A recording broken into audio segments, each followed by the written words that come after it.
Buenas, la anterior semana estuvimos viendo el vídeo que todos los años hacemos sobre los productos que vamos a utilizar durante la temporada de cría, que incluye tanto la temporada de cría como la de muda, y en este vídeo vamos a hablar de todos los materiales que vamos a utilizar. Vamos a empezar hablando de los palos porque también son un elemento muy importante de cara a la reproducción y de cara a la temporada, y muchas veces no le damos la importancia que se merecen. Palos tenemos de muchos tipos, podemos usar los tradicionales de madera o por ejemplo los más convencionales a día de hoy, que son los de plástico, y con los palos tenemos que mirar varios aspectos. El primero de ellos es que sean palos que se puedan limpiar bien, que se puedan desinfectar bien. Periódicamente es muy recomendable que limpiemos los palos, ¿vale? Simplemente incluso con lejía o lo que sea, para evitar que se transmitan enfermedades a través de ellos.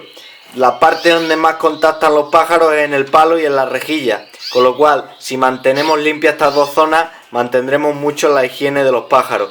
En concreto, como digo, hablando de los palos, hay que plantearse utilizar palos. Si por ejemplo utilizamos palos de plástico, los palos de plástico, la ventaja que tienen es que suelen tener más fácil disponibilidad, suelen ser bastante higiénicos para limpiarlos, y lo que hay que fijarse siempre es que se puedan limpiar bien sin dejar recoveco para que se acumulen piojos. De todas maneras, ya en los palos, al igual que la jaula, lo más recomendable siempre es dar un tratamiento previo a la temporada, pero por lo menos utilizar palos donde haya poco riesgo de acumulación de piojos. En el palo de este tipo, por ejemplo, que es un palo sencillo de plástico, vemos que la única zona donde puede haber cierto riesgo de que se acumule suciedad y demás es esta zona justa, que es la que encaja con la rejilla frontal. Siempre estaremos atentos que esa zona se permanezca limpia y renovando los palos de vez en cuando. Otro, por ejemplo, es el palo de este tipo.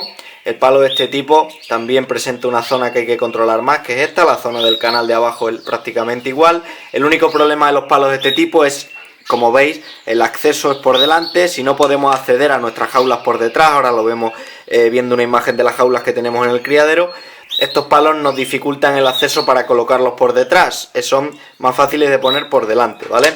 Luego también tenemos estos que son un poquito más largos, mismo sistema, misma idea, ¿vale? Y luego, por ejemplo, tenemos los palos de madera. Los palos de madera son palos también muy recomendables, perfectamente factibles, un agarre muy ergonómico. El único problema, por así decirlo, es que con la limpieza muchas veces lo que ocurre es que estos palos se comban y el agarre en las jaulas es dificultoso. Ahora vamos a ver en la jaula un poco, vamos a explicar un poco más acerca. En esta jaula que estáis viendo, que es un jaulón de hembras que se están preparando para la cría, lo que más puede llamar la atención es que tienen palos de plástico a la misma altura todos, y si os fijáis los palos nunca llegan hacia la zona frontal. Esto lo hemos hablado en algún vídeo. Esto es una manera sencilla de evitar que puedan ensuciar las partes delanteras, sobre todo si utilizamos comederos interiores. Las heces, la mayoría de las heces van a caer en esta, digamos, línea de la bandeja, dejando esta mucho más limpia. Esto facilita que, por ejemplo, los pájaros, que la mayoría del tiempo van a estar, si están en el suelo, van a estar en la parte delantera de la jaula buscando comida de estos comederos, facilita que esta zona se mantenga más limpia. Si tenemos poco tiempo para limpiar las bandejas, puede ser, y la rejilla, puede ser un método bastante simple, el utilizar palos que no lleguen a toda la jaula, sino que solo se coloquen, por ejemplo, en la parte final, permitiendo dejar esta zona despejada para que se muevan y sobre todo para que no se ensucie tanto. Aquí, por ejemplo, os he puesto a modo de ejemplo una posición de jaula muy habitual que se puede dar. Tenemos aquí un palo que está colocado frontalmente, no en la parte de atrás, sino frontal, y tenemos un comedero interior. Si el comedero interior lo colocamos en la puerta, que sería la posición más lógica, ¿vale?, más fácil de acceso, lo que puede provocar que los animales, si se posan aquí, sobre todo para dormir, pueden defecar en el comedero interior. Volvemos a lo mismo, problemas de salud. Y luego, con respecto a los palos, hay que tener en cuenta dos cosas. Una, que es el posible problema que se puede dar de pododermatitis. Ya hemos hablado en algún vídeo de en qué consiste esta enfermedad. Muchas veces cuando los pájaros apoyan continuamente sobre una superficie, ocurre mucho, por ejemplo, en aves rapaces, en pájaros de ornitología, sobre todo en razas pesadas puede ocurrir también. Digamos, cargan mucho la zona de las almohadillas. Imaginaos que siempre tienen la misma postura y eso puede provocar inflamaciones en la zona digamos, de las patas de los pájaros, ¿vale? En los dedos. Para evitarla, lo más recomendable a nivel preventivo es, si podemos, en este caso no ocurre, pero si podemos utilizar palos con distintos grosores, a lo mejor distintos materiales, distinta rugosidad, que permitan al pájaro movilizar mucho más la articulación y evitar esos problemas de inflamaciones. Y otro aspecto que tenemos que tener en cuenta durante la cría, y lo vemos sobre todo en criaderos un poco, digamos, más novatos, es poner la cantidad de palos justas en la jaula. Si por ejemplo tenemos una pareja en una jaula de 60, como sería esta jaula, con tener 2 palos aproximadamente nos sobra. No necesitamos tener mucho más, no necesitamos cargar de palos toda la jaula como se ve a veces. Simplemente 2 palos para facilitar que los pájaros puedan moverse, por supuesto, y para hacer que si se realiza la monta de los ejemplares se pueda realizar adecuadamente. Este aspecto de la monta muchas veces no lo tenemos en consideración, pero pensemos que la clave de la reproducción, como en todos los casos, como en todas las especies, es la cópula. El momento de la cópula, el momento en el que se juntan las hembras con los machos. En el momento de la cópula, lo que ocurre es que el macho se pone encima, y en este caso no existe penetración como ocurre en los mamíferos, sino que existe un contacto entre las cloacas de uno y de otro. El momento de la cópula en nuestros pájaros es un momento tremendamente rápido, es un instante prácticamente, son muchas cópulas en un instante cada una. Entonces nos interesa una cosa muy importante, es que los palos que utilicemos al menos estén firmemente anclados y agarrados en la propia jaula. ¿Por qué quiero decir esto? Porque un palo inestable, un palo que se mueve, un palo que tiende a caerse, es un palo que no va a facilitar la cópula, y tenemos que intentar controlar todos esos detalles, que cuando se produzca la cópula la hembra se agarre bien al palo perfectamente y el macho tenga capacidad para ponerse encima y contactar la cola. El equilibrio en esto es muy importante, por eso los palos, como bien hemos mencionado en esta primera parte del vídeo, son un elemento que se le tiene poco en consideración, pero también importa mucho en los resultados de la cría. Dejando ya a un lado el tema de los palos, nos vamos a otro material que utilizamos durante la cría, que en este caso son los portanidos. En el criadero desde hace muchos años los portanidos que utilizamos son portanidos de tipo interior, de tipo de plástico, que son los más simples que podemos tener de este tipo. Hemos probado alguna vez portanidos exteriores, que en algunos aviarios son muy frecuentes. En nuestro caso, al ser un aviario tan estrecho, no es cómodo y puede provocar que por algún descuido podamos tirar algunos en los nidos, con lo cual lo mejor en nuestro caso, y lo llevamos utilizando, ya te digo, desde siempre, es utilizar portanidos de este tipo, portanidos muy sencillos que colocamos y que en cada nidada lo lavamos, lo desinfectamos y los podemos volver a reutilizar año tras año. Pero estos portanidos deben ser rellenados, debemos utilizar un material de relleno para que luego los pájaros depositen el pelo y puedan hacer el nido como tal. De material, sigo pensando que lo más higiénico si utilizamos este tipo de nido sea trabajar con materiales como estos de poliéster. Estos nidos blancos de poliéster lo que nos van a permitir primeramente es que es un tejido que lo podemos utilizar perfectamente en los nidos, se acopla perfectamente, es bastante higiénico, es solo, digamos, una pieza, con lo cual podemos evitar que se depositen mucho de los parásitos, y entre otras cosas, al ser blanco nos permitirá estar más atentos a posibles acúmulos de piojos. Los piojos ya sabemos que son uno de los problemas que podemos tener durante la cría, el que se produzcan piojos. Los piojos pueden provocar anemia, debilidad de los pájaros y demás, no nos interesan, y con este tipo de portanidos, echando un vistazo rápido en el criadero, podemos ver, si observamos un nido prácticamente blanco, no hay ningún problema. Si observamos puntitas negras y tal, podemos, sobre todo en la zona de reborde, podemos sospechar que se acumulen piojos. Es mucho más fácil verlo, es mucho más fácil quitarlo, poner otro, limpiar y poder tener controlado esta parasitación, que es bastante habitual en los criaderos. Pero con respecto al tema de los portanidos, nosotros ya sabemos que hace años, hace 2 años en concreto, tuvimos un problema, con muchos problemas en las patas de los pichones que nacían, de articulaciones. Pensábamos que no era un tema de nidos porque pensábamos que utilizábamos el de siempre, pero como veis aquí tenemos dos nidos de poliéster y podéis observar las diferencias. Ya lo tratamos en un vídeo anterior el año pasado. Os fijáis, la parte de cúpula de este nido es mucho más pronunciada que en este, que es mucho más plana. Nosotros tradicionalmente utilizábamos esto y nos han dado muy buen resultado. El año que utilizábamos los de este tipo, sobre todo en hembras que no hacían bien el nido, los pájaros tenían problemas de articulaciones porque todos apoyaban en la zona central, mientras que aquí permite hacer una forma, digamos, de cazoleta más amplia, que los pájaros apoyen en una zona más repartida.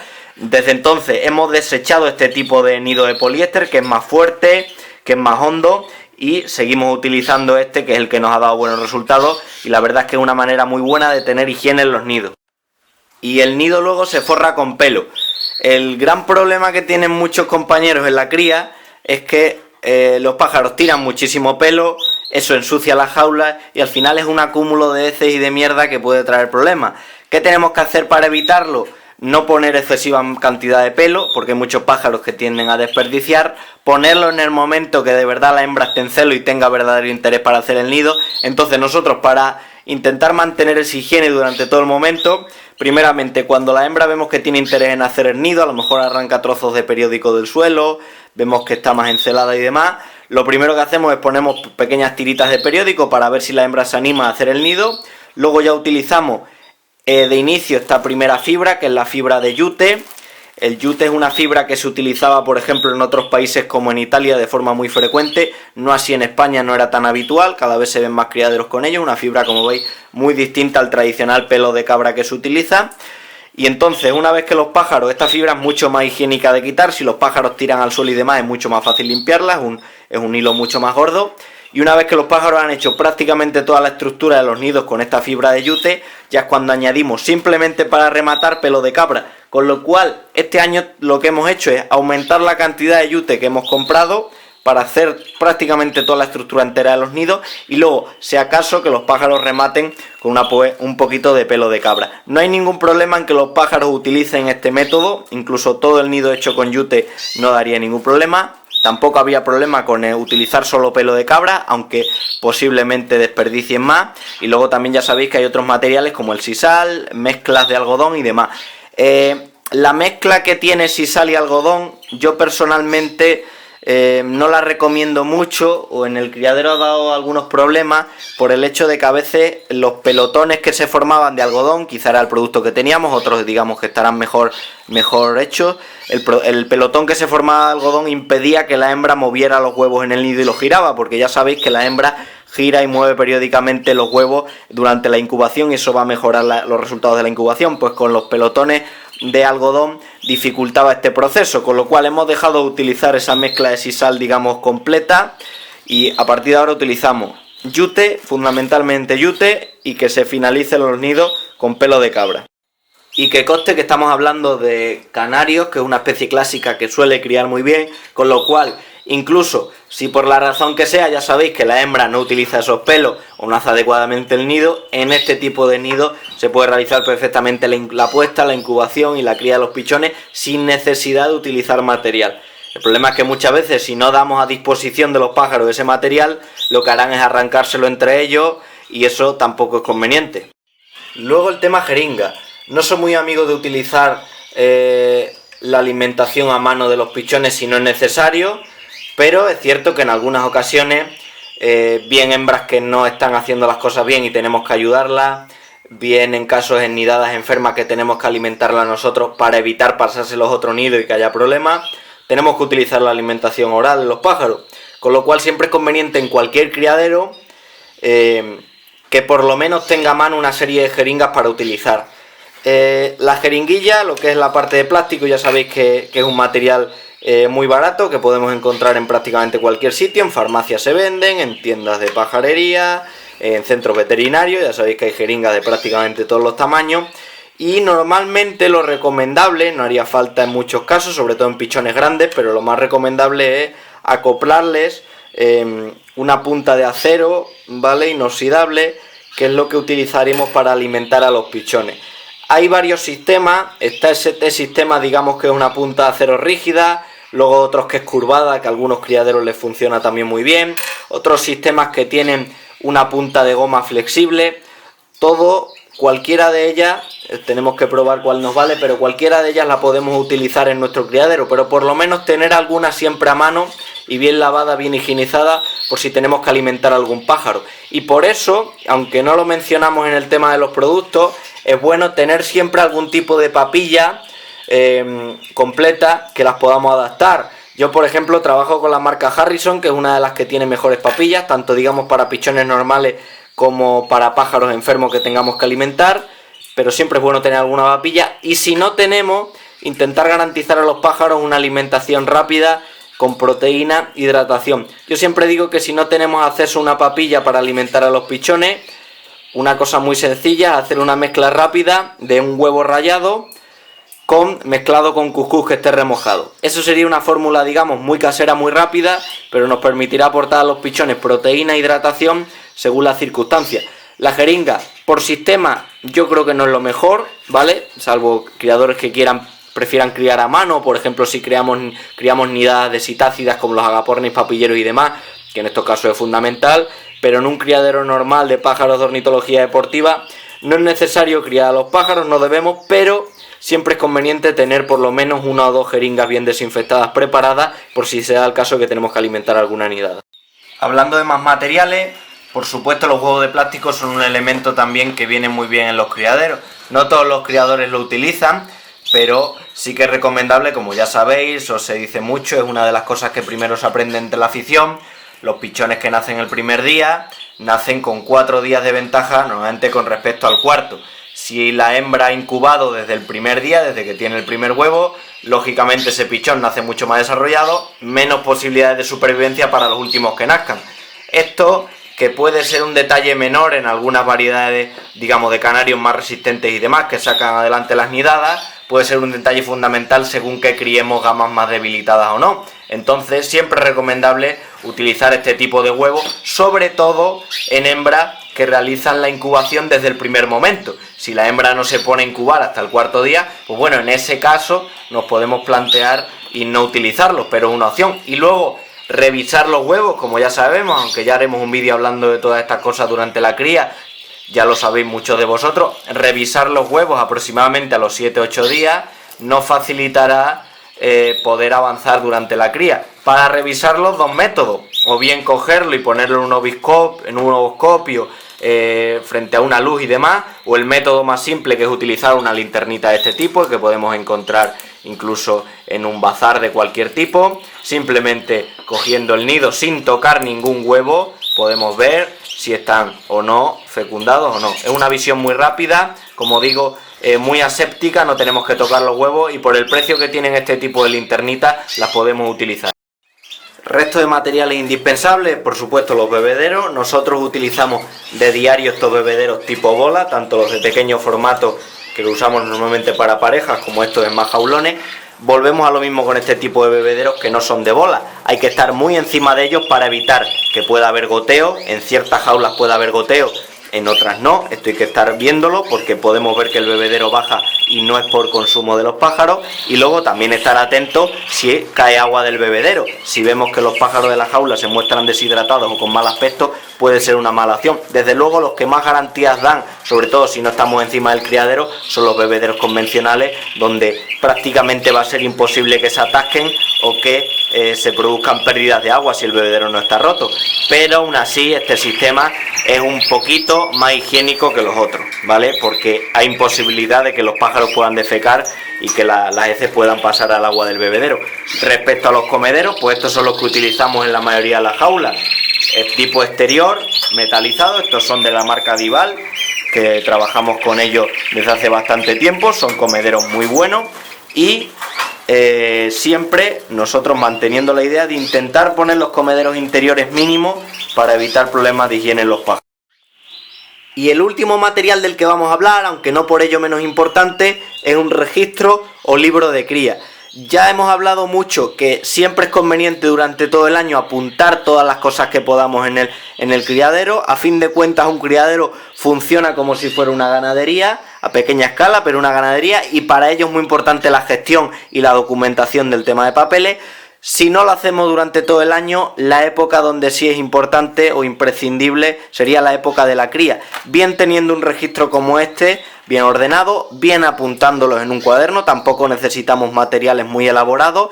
Nosotros ya visteis en un vídeo hace unos años que a todo el criador que quiso le enviamos documentos en PDF para poder hacer su propio libro de manera completamente gratuita, y esos libros parecidos a este tipo, donde tenemos la organización por pareja, donde tenemos los datos de los pichones, y a fin de cuentas estas cosas son fundamentales para poder gestionar el criadero, para poder organizarnos el trabajo y para poder llevar toda, digamos, la organización del criadero de forma mucho más correcta y mucho más ordenada, que al final repercutirá en los resultados durante la cría y al fin en los concursos.